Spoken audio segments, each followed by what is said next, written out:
Muito bom dia para você que está ligado aí no Conectamente. Toda segunda-feira, 8h30 da manhã, nós estamos no ar. O programa vai ao ar na segunda-feira, mas depois fica disponível na Multiprosa, que é uma plataforma da CDL que divulga conteúdo para quem quiser assistir, acompanhar, levar para casa, mostrar para os amigos do jeito que quiser. E hoje nós vamos falar do tempo de parar. Qual é a hora que a gente pode definir que vai parar e de que forma a gente vai parar? Antes de apresentar a nossa convidada especialista nesse assunto, eu vou pedir para o Fernando Cardoso, que é vice-presidente da CDL-BH, que é titular desse programa, para que ele faça um resumo do que vai ser a nossa prosa de hoje. Bom dia, Paulo Leite, bom dia aos ouvintes da Rádio CDL. A trajetória profissional de muitas pessoas, especialmente daquelas que construíram grandes negócios, passam por várias fases, né, Paulo? Agora, a dificuldade de aceitar e entender o momento de parar, de largar o bastão, não, de largar não, de passar o bastão, né, de largar o osso, é muito difícil. E eu vivenciei esse momento lá na empresa, meu pai fundou, né, Paulo? Você conheceu o seu Davi Cardoso, eu sei que é sofrido. E hoje a gente tem uma especialista que vai contar isso pra gente, né? Vários ouvintes passam por esse momento, né, Paulo? A sucessão é um momento marcante da vida das empresas brasileiras e nada melhor do que uma especialista para ensinar para a gente aqui. Especialista mesmo porque é doutora em psicologia pela Pontifícia Universidade Católica de São Paulo, psicanalista pela Sociedade Brasileira de Psicanálise São Paulo, autora de livros, o livro Fazendo as Pazes com a Ansiedade, que foi publicado pela Editora Nacional, já foi até indicado ao Prêmio Jabuti. Doutora Blenda Oliveira, que prazer falar com você. Bom dia. Bom dia, Paulo. Bom dia, ouvintes da Conectamente aqui. É um prazer enorme e agradeço aqui de estar podendo colaborar com esse tema tão importante, tão em voga atualmente, né?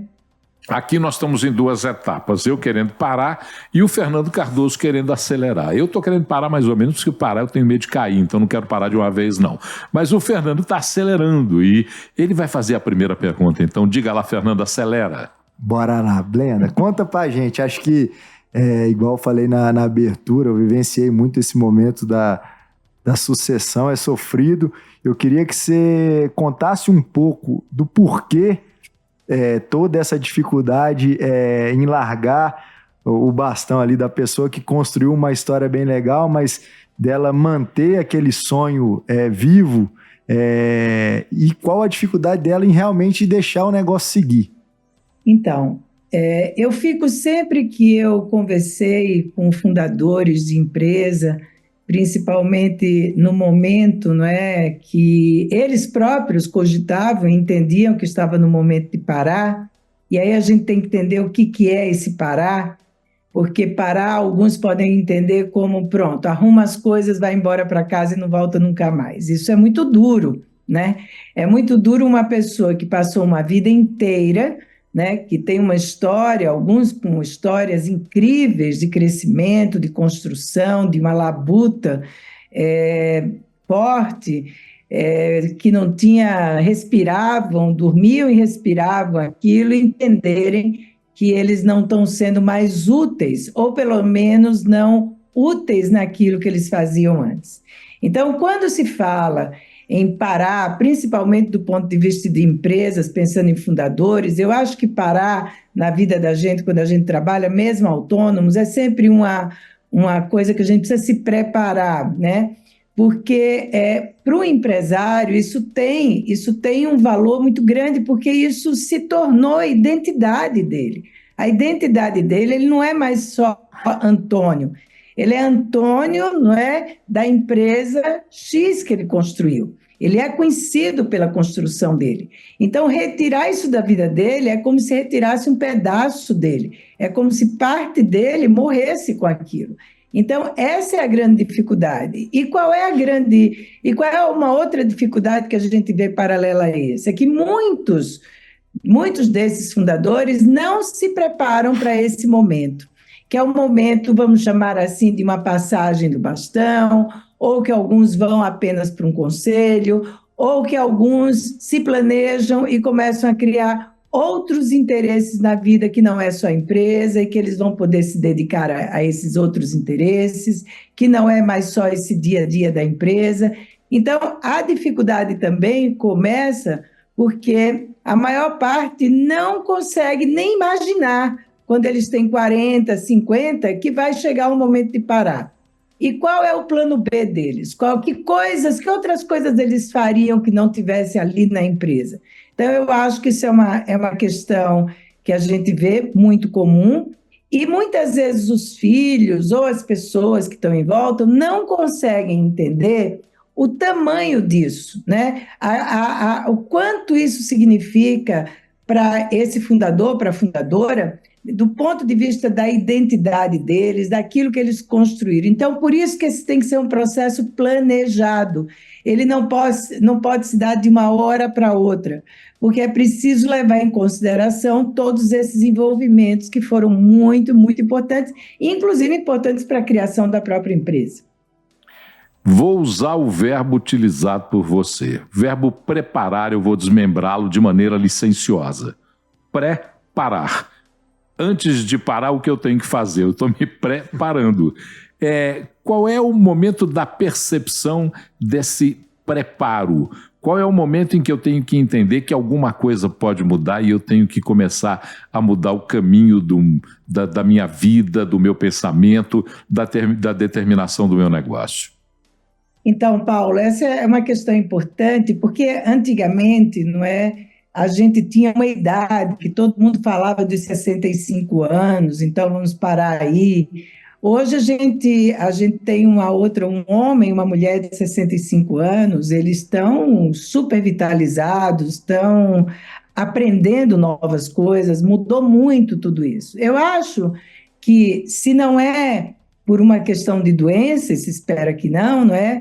Esse momento de parar é um momento que você pode refletir que está na hora de outras pessoas, né, assumirem aquele lugar, ou que você deseja aprender novas coisas, ou que aquilo você já fez por tanto tempo e que ainda lhe dá muito prazer, mas talvez não dê tanto prazer fazer na quantidade que faz.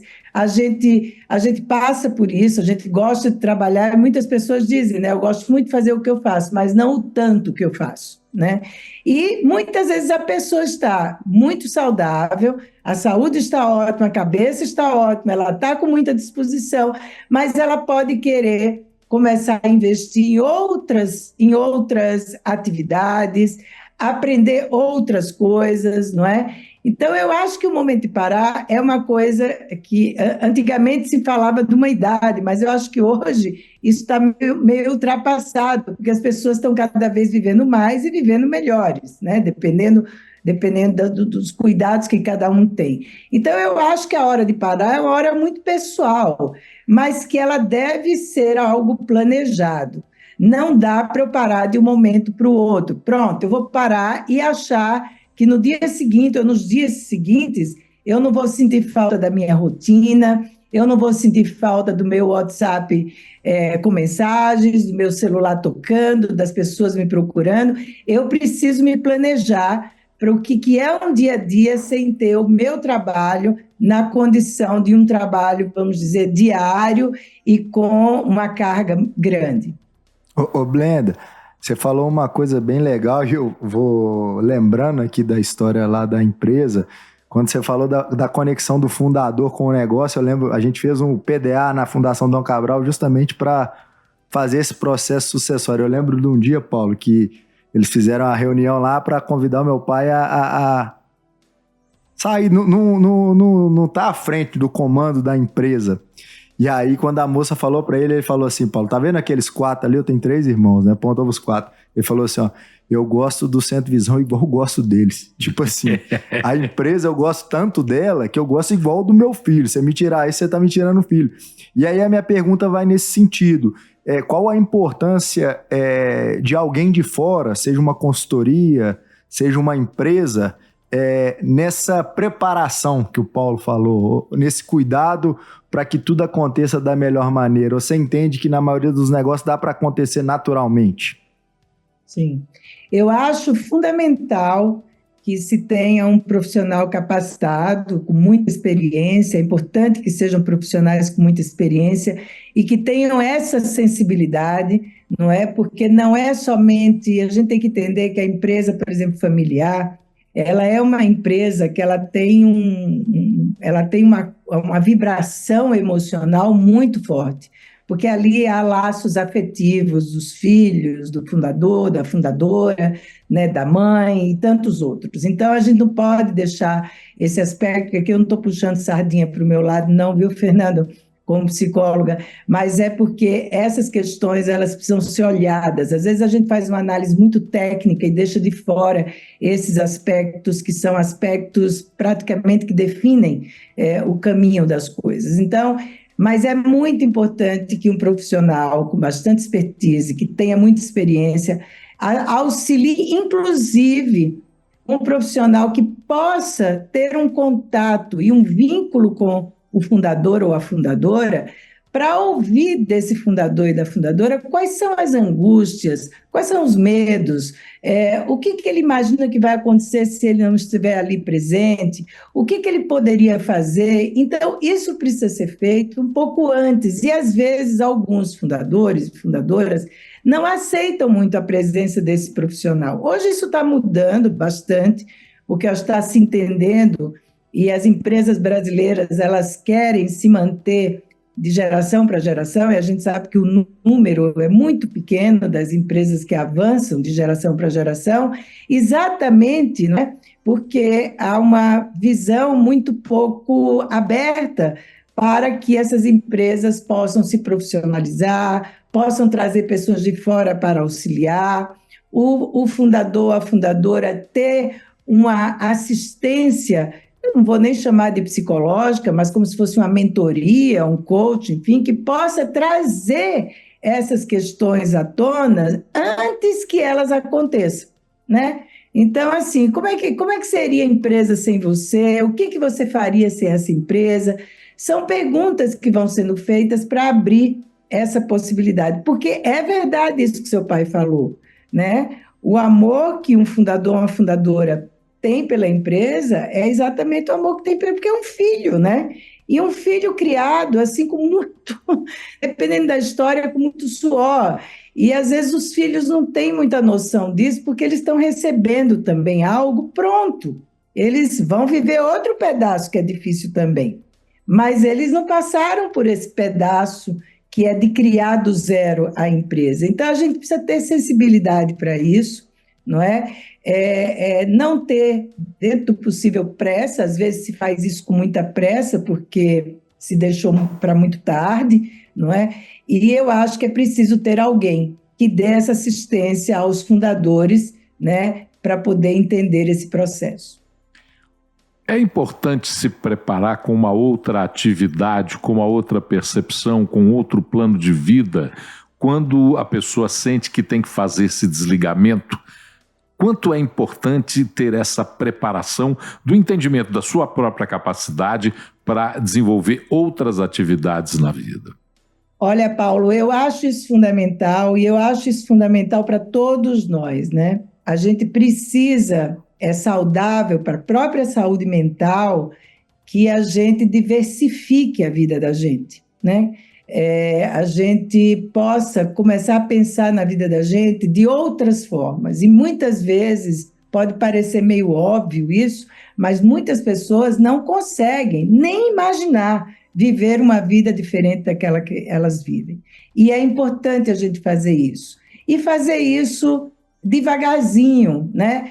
Descobrindo que coisas que eu gosto, que coisas... Pode ser um esporte que você descubra, pode ser a música que você descobre tocar um instrumento, pode ser que você goste de começar a doar um pouco do teu tempo para pessoas que precisam, no sentido de, sei lá, um trabalho voluntário, ou você quer começar a viajar para lugares que nunca foi, não é? Quer dizer, há tantas, e hoje em dia há um leque tão grande de chances, de oportunidades para todo mundo, que hoje você ter 60, 70, 64, não é mais empecilho para que você possa aprender uma nova coisa e começar a se ver de uma outra maneira. Isso é fundamental, né? Porque é muito complicado também quando a gente joga todos os ovos na mesma cesta, né? Então, assim, a minha vida foi só esse trabalho, é só isso que eu sei fazer, é só disso que eu sei falar, os meus amigos só são ligados ao meu trabalho, isso termina estreitando muito o horizonte. Então, sempre é bom, e isso aqui que nós estamos falando não é somente para quem vai parar, mas mesmo para quem é jovem, é sempre, porque o jovem também vai envelhecer, o jovem também uma hora vai mudar, outros vão aparecer, né? E é preciso se abrir esse leque. E eu acho que hoje, diferente de 20, 30 anos atrás, a gente tem muitas possibilidades de exploração. Ô Blenda, a gente está falando aqui muito da questão do parar, né? E com certeza uma das angústias, a gente falou dos fundadores, é que quando eles vão passar o bastão ou pensam nesse momento, eles não percebem no filho a preparação devida para assumir esse negócio. Isso é um ponto que é como que a gente pode entender também como evolução para esse negócio. Qual o trabalho deve ser feito com o filho para ele tranquilizar do pai passar o bastão de uma maneira mais rápida, né? Excelente, porque essa preparação, na verdade, ela acontece desde muito cedo, né? É muito importante que os pais sejam capazes de identificar os talentos dos seus filhos e poder prepará-los dentro desses talentos, que não necessariamente é para sucedê-lo na empresa. Talvez os filhos tenham outros interesses em outros campos. Mas, enfim, é muito importante que desde muito cedo os filhos conheçam o trabalho da família, conheçam o que esse pai faz, que o pai possa trocar ideias com esses filhos e que se traga a ideia de que os filhos não necessariamente precisam trabalhar na empresa, mas aqueles que pretendem, que gostam, que mostram talento para isso, eles devem ser preparados. E como fazer essa preparação? Então, são pessoas que algumas famílias já fazem isso, outras nem tanto, outras passam um pouco uma ideia para os filhos de que, olha, vocês têm a empresa, vocês vão trabalhar lá como se isso fosse uma coisa fácil. Isso não é uma coisa simples e fácil. É preciso ter uma preparação. Então, que essas pessoas façam seus cursos, né? Se habilitem naquilo que eles sabem fazer, trabalhem em outras empresas para ter uma experiência do que é trabalhar com chefes que não são o seu pai ou a sua mãe, né? Porque às vezes esses papéis de pai, patrão, como se falava antigamente, né? Eles se sobrepõem, tornam as coisas um pouco difíceis. Então, esse preparo ele não acontece próxima à sucessão. Esse preparo já tem que vir acontecendo lá de trás, e esse pai ou essa mãe já precisa ter em mente, né, que filhos têm talentos para algumas coisas na empresa. Alguns têm talentos para ser um CEO, outros não têm. Isso é uma coisa sempre complicada na empresa familiar, a questão da meritocracia dentro da empresa familiar. Porque a família tem muitas necessidades e, às vezes, existem conflitos muito antigos, né?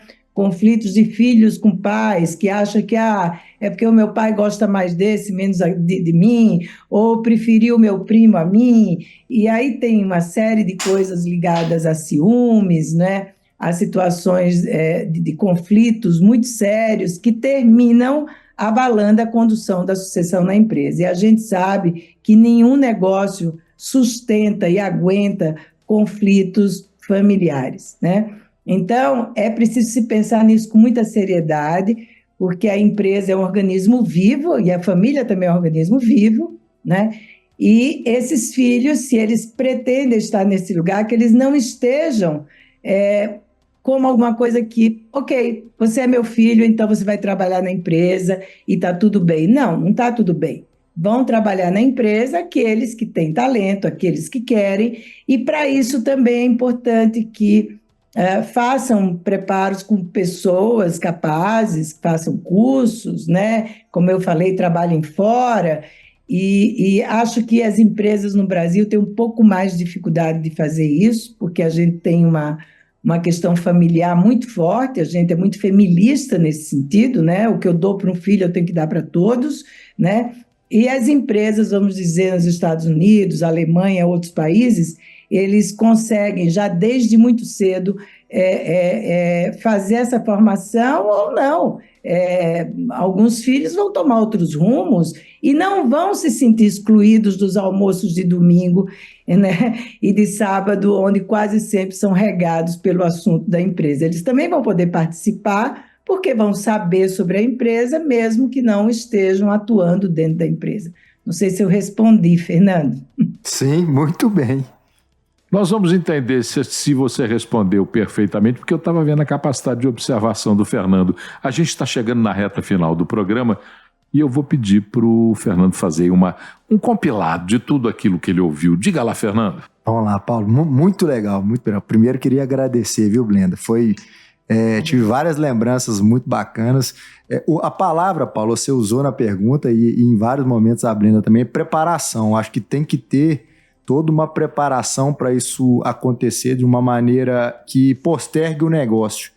E além disso, Paulo, um número que é alarmante, eu não sei se é esse atualmente, mas quando eu fiz lá o curso junto com a minha família na Fundação Dom Cabral, 68% das empresas quebram no processo sucessório. É um número gigante, é um problema que tem que ser tratado mesmo e tem que ter todo esse preparo.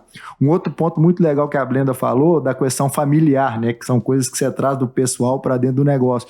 E lá eles tinham uma separação bacana, que eles separavam empresa, patrimônio e família. Que você entendendo separadamente esses núcleos, você evita brigas que impactem no desenvolvimento do negócio. Tá aí. Doutora Blenda Oliveira, que prazer falar com você, te agradecer muito por ter dedicado esse tempo para conversar conosco aqui no Conectamente. Muito obrigado mesmo. Muito obrigada, Paulo, Fernando, obrigado, ouvinte. Para você que nos acompanhou até agora, está querendo mandar uma crítica, uma ideia, uma sugestão, uma opinião, mande para cdlbh.com.br, é o nosso e-mail, e aí nós vamos prestar uma atenção danada no que você está falando e colocar em prática aquilo que você está conversando com a gente. Esse programa vai ao ar agora. Terminando, você pode ir na plataforma Multiprosa da CDL-BH e acompanhá-lo quantas vezes quiser. A segunda-feira nossa termina aqui nesse Conectamente e a semana começa para todos nós. Uma ótima semana e até a segunda-feira que vem.